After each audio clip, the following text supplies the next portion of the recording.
धिम्मीपन एक प्रकार का मानसिक रोग है, ऐसी बीमारी जिसका संक्रमण केवल व्यक्तियों को नहीं बल्कि पूरे के पूरे समाज को हो सकता है। इस बीमारी से ग्रसित व्यक्ति अपने ही शत्रु की सहायता से अपनी मृत्यु के षड्यंत्र रचता है। केवल हिंदू ही धिम्मी नहीं होते, ये उपाधि दी ही गई थी यहूदियों और ईसाइयों को। उनका संकट कई मामलों में हमसे भी बड़ा और गंभीर है। पश्चिमी दुनिया में लोग तेजी से ईसाइयत छोड़ रहे हैं और उतनी ही तेजी से धिम्मी रिलीजन को पकड़ रहे हैं। 7 जुलाई वर्ष 2005 के दिन लंदन में 4 बम धमाके हुए थे। 56 लोग मारे गए थे। सामान्य लोगों की प्रतिक्रिया गुस्से और प्रतिरोध की थी, पर बहुत ही फुर्ती से वहां की लिबरल ब्रिगेड इस्लाम के बचाव में सामने आ गई। उसे हत्यारे ने नहीं, बंदूक की गोली ने मारा टाइप मूर्खतापूर्ण तर्क ले आए। लोगों के आक्रोश को उसके वास्तविक कारण से दूर धकेल दिया गया। भटके हुए नौजवानों की मार्मिक कहानियां गढ़ी जाने लगी। इंग्लैंड में स्कूलों में एक विषय कंपल्सरी कर दिया गया जिसका नाम है फिलॉसफी, बिलीफ एंड एथिक्स। संक्षिप्त में इसे PBE कहा जाता है। इस सब्जेक्ट का मूल उद्देश्य बच्चों में सर्वधर्म संभाव या दूसरे शब्दों में कहें तो धिम्मी पना भरना था। उन्हें समझाया जाने लगा कि इस्लाम शांतिप्रिय मजहब है और इस तरह से 4 बम धमाकों ने इंग्लैंड को ये पूरी तरह कन्विंस करा दिया हम शांति का संदेश लेकर आया है। लोग समझ ही नहीं पाए कि आतंकवाद और इस्लाम बीच क्या रिश्ता है।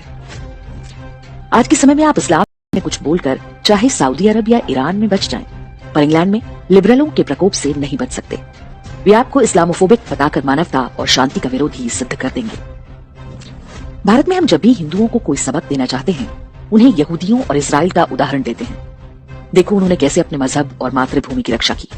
लेकिन इजराइल के बाहर रहने वाले यहूदी अक्सर घनघोर धिम्मी होते हैं।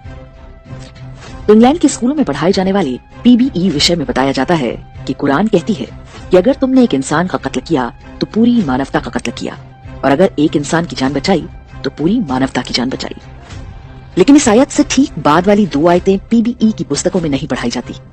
आयत संख्या 33 बताती है कि जो भी तुमसे असहमत हों उनका कत्ल कर दो या एक हाथ और दूसरी टांग काट दो। इसके बाद आयत 34 कहती है कि सिर्फ उन्हें ही रियायत मिलेगी जो उस धरती पर इस्लाम का कब्जा होने से पहले इस्लाम के साथ आए थे। जो आयत 32 बहुत अच्छी मानकर पढ़ाई जाती है, उसमें भी एक्सेप्शन है कि बदला लेने या इस्लाम की हुकूमत न मानने पर किसी का कत्ल किया जा सकता है। यही झूठ पढ़कर इंग्लैंड और लगभग सारे यूरोप की नई पीढ़ी तैयार हो रही है। भारत में ये पढ़ाया तो नहीं जाता, लेकिन मीडिया, फिल्मों और साहित्य के माध्यम से हमारे मन मस्तिष्क में बिठा दिया जाता है। यहाँ तक कि जो हिंदुत्व की राजनीति करते हैं या हिंदू धर्म के गुरु हैं, वे भी बड़े विश्वास से दावा करते मिल जाएंगे कि इस्लाम शांति की शिक्षा देता है और पैगंबर साहब का जीवन मानवता के लिए एक मिसाल है। एक धिम्मी का सच उसका अपना नहीं होता। सच की पुष्टि के लिए वो इस्लाम का मुंह देखता है। जो इस्लाम सुनना चाहता है वो वही बोलता है, वही उसका सच हो जाता है। मनोविज्ञान के नियमों के अनुसार ये मानसिक रोग ही है। स्वयं को, अपने बच्चों को और अपने पूरे समाज को इस रोग से बचाएं।